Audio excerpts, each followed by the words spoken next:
Hi Taurus, kumusta po mga dudes, sa mga bago bumabalik at mga cross-watchers? Ayos na po ba kayo dyan mga dude? Welcome po sa inyo pong March to April transition reading, timeless. This is your personal guidance, hindi lang public reading. Relax ka lang at i-focus natin ang energy mo ngayon. Kung kailan nyo po ito mapanood, bukas, sa susunod na linggo, buwan, taon, timeless po ito mga dude. So, walang problema. Kahit kailan nyo po mapanood ay may makukuha ka pa rin energy kung talagang meron para sa'yo dito ng mensahe. So, bago po tayo magsimula, quick announcement lang po. Kung gusto nyo po supportahan ng channel, may affiliate links po ako, super thanks, at Ko-fi link na makikita po sa description ng video. Perfect po ito kung gusto nyo po magbigay ng tips or donations para sa mga readings at content.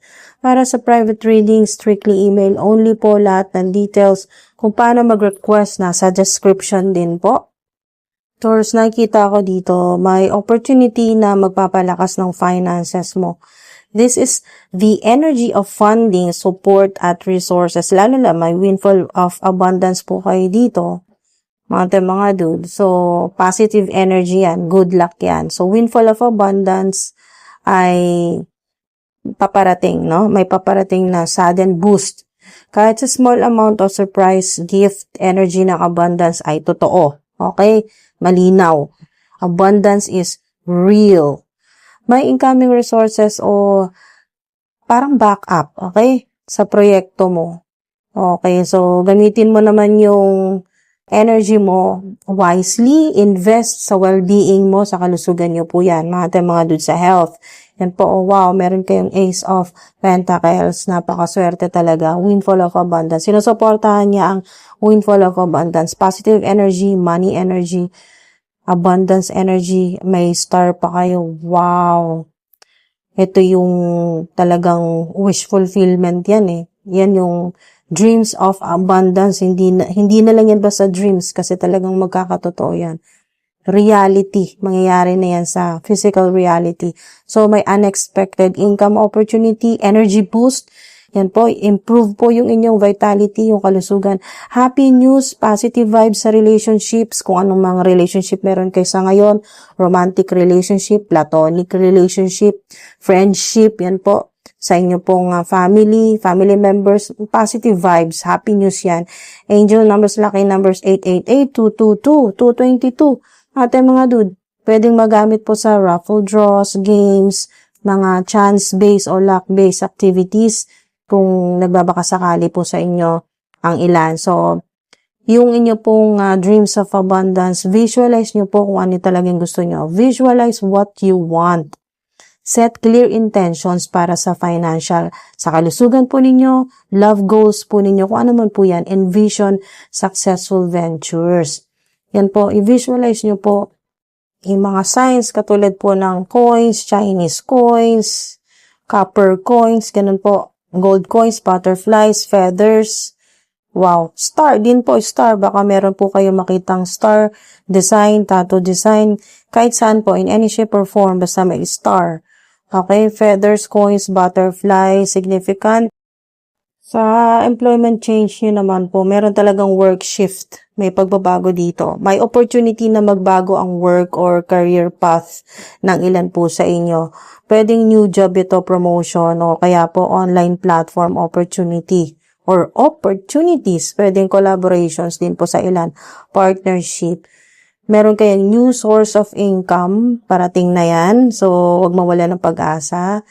Yung inyo pong kalusugan naman po, adjust schedule, avoid stress. Iwasan nyo po ma-stress hanggat maiiwasan.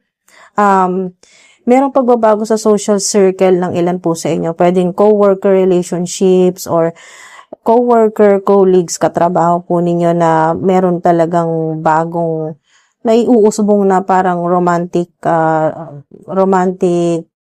relationship. Okay? Okay, mga dude. Mga angel numbers, popcorn, significant din po, popcorn, Page of Pentacles, ito yung energy ng learning, study, at bagong idea. So, may bago kang opportunity na kailangan mong explore. Nag-aaral ka man o nagtatrabaho sa ngayon kasi may learning talaga, learning energy. So, pwedeng learning for financial growth. Yan po.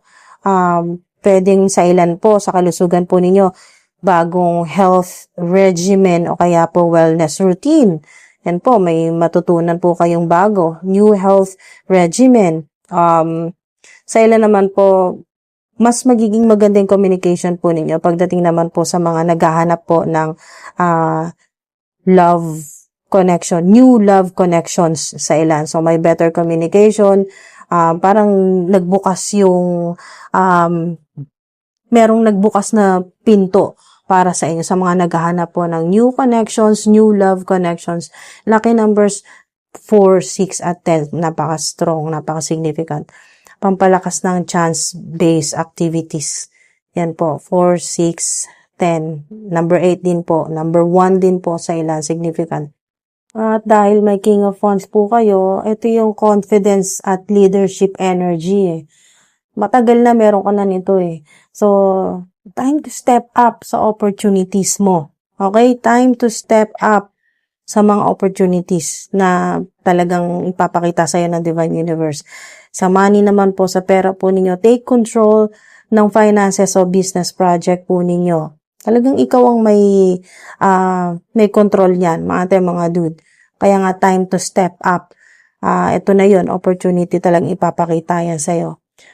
Yung self-care habits po ninyo, tuloy-tuloy nyo lang po yan sa inyong kalusugan. At mag-set ng boundaries, napaka-importante. Okay? Set boundaries. Napaka-importante niyan. Mga dude, lalo na ngayon, March to April. Red objects, fire symbols, kahit ano pong simbolo ng fire. Okay? Red objects, kahit anong bagay na may red. Okay? Mga dude, red items, red lipstick, kayo na po bahala. Basta red objects, red items, fire symbols. Ace of Pentacles naman po ay fresh start nyo po yan, no? Sa finances, okay? Sa pera, creative projects, online platform din po, lalo na sa mga may online platform, mga content creators, ano man po yung niche o yung inyo pong content. So, pwede new investment din po sa ilan, business, kaya po side hustle, no? Opportunity para magkaroon ng dagdag income sa ilan. Fresh start naman po sa relationship. Social connections, wow, talagang mas lalaki yung social connections po ninyo. Okay, so inulit yung number 1 dito, no? 1, 111, 1111, 333, 333, strong talaga yung energy nito. Lucky numbers nyo po yan. Isa yan sa mga lucky numbers. So, 111, 333, lalo na sa mga raffles, sa mga games. Ang ganda ng energy ng start, ang mensahe sa inyo. Binibigyan kayo ng hope, bagong pag-asa, inspirasyon, hope, guidance, energy ng optimism, no? Pagiging positibo, at healing. Huwag niyo kalimutan, no? Sa kalusugan po ninyo. At kung ano man po sa buhay po ninyo kailangan ng healing. May inspirasyon, bagong inspirasyon sa business o career growth po ito. Sa kalusugan, energy boost, recovery, yan nga po yung healing, no? Positivity, clarity sa love life, magkakaroon na po niyan. At yung mga signs, symbols, kung makita kayo ng stars, lights, yan po, kahit anong klaseng ilaw. Celestial symbols, yan po. Do your own research kung ano po yung mga celestial symbols. Okay, hindi ko na po isa-isahin. Celestial symbols, napaka-significant po na symbol sa inyo, sign mula sa Divine Universe. Pwedeng confirmation din po yan. So, 4 of Wands, yan po ay talagang napakaganda. No? Milestone yan, celebration. Wow! Nakikita ko dito, hindi lang ito isang celebration. Celebrations. Okay? 4 of Wands, celebration at milestones, rewards sa work mo. Posibleng long-term success ito or stability. So, success sa venture, may bonus, incentives, yung may hindi inaasahan na bigla ka na lang talagang makakatanggap ng pera, yan po. O gift certificate, kahit ano po, no, mga dude na talagang mararamdaman mo na napaka-swerte mo, highly favored, no, mga dude. So, yung lumabas din po dito na inuulit yung strong na energy ay 4 at 8. Okay? Isa yan sa mga pwedeng magamit din po ninyo sa raffle draws, yan po, chance-based activities, 4, 8. So, grip na card. May weight o stress sa energy mo. So, parang warning ito. Warning. Parang may pinapasa na hindi mo kailangan pasanin talaga. So, beware sa financial stress or pressure na binibigay sa'yo ng mga tao sa paligid mo. Lalo na family members na kita ko dito. So, avoid overworking din po. Sa kalusugan po ninyo, ayan po, warning yan. Advice din po yan sa inyo. Avoid overworking. Yung mga unhealthy habits, ayan po, umpisa nyo na po yan na bawas-bawasan. Unhealthy habits. Yun po, iwasan nyo talaga yung overworking, no? Huwag kayong masyadong magpakapagod. Mga dude, alagaan nyo po yung sarili po ninyo. Slow downs, yan po. Yan yung repeated warning signs sa inyo, kaya nga pinaulit din sa akin ngayon ng spirit team ko. Ipaalala ulit sa inyo, avoid overworking o kaya po yung mga unhealthy habits. Pay attention, mga dude, sa inyong kalusugan. Slow downs, magpahinga. Okay? Magkaroon ng sapat na tulog. Basta alam niyo na yan, magpahinga. So, pause ka muna dito po sa interlude, no? Yung advice po sa inyo. Parang breathing space nyo to, no? Interlude card, yung may popcorn. Ito po yung may popcorn. So, maring significant nga talaga sa inyo yung popcorn. So, take a moment bago gumawa ng major financial move, no? Mga dude, relax, mag-meditate. Makipag-usap ng maayos, ng malinaw. Sabi mo kung ano talagang gusto mong sabihin. Okay, mga dun, maging malinaw ka sa communication. Malinaw yung sasabihin mo. Dito naman po sa interview card, alignment to clarity. Sigurado magkakaroon ka ng clarity, magiging maganda yung alignment. Mga dun, yung frequency mo, yung vibration mo sa frequency na divine universe. So, kung kayo po ay nagmamanifest ng employment change o bagong trabaho, mga dude, ito na yun. Clarity, alignment, wow. Time to get aligned, no? Communicate, clarify, o kaya po ay i-finalize nyo po yung mga agreements, yung kontrata, review nyo mabuti sa work po ninyo yan. O kaya po kahit ano po sa personal matters po ninyo, kailangan maging malinaw, okay? Malinaw sa'yo, lahat na intindihan mo, wag kang agree kung meron kang doubt sa kahit anong maliit na detalye. Okay, sa money ninyo, sa pera, sa trabaho, career, meron kang ifa-finalize dito. Finalize deals, contracts, agreements. Okay, so yung kalusugan po ninyo, basta naka-align yung routine po ninyo sa personal goals po ninyo, check na po kayo dyan.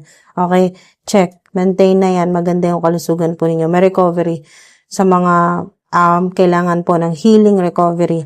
Mga kasi may star nga po kayo, yan po yung healing card din po yan, at wish fulfillment din po.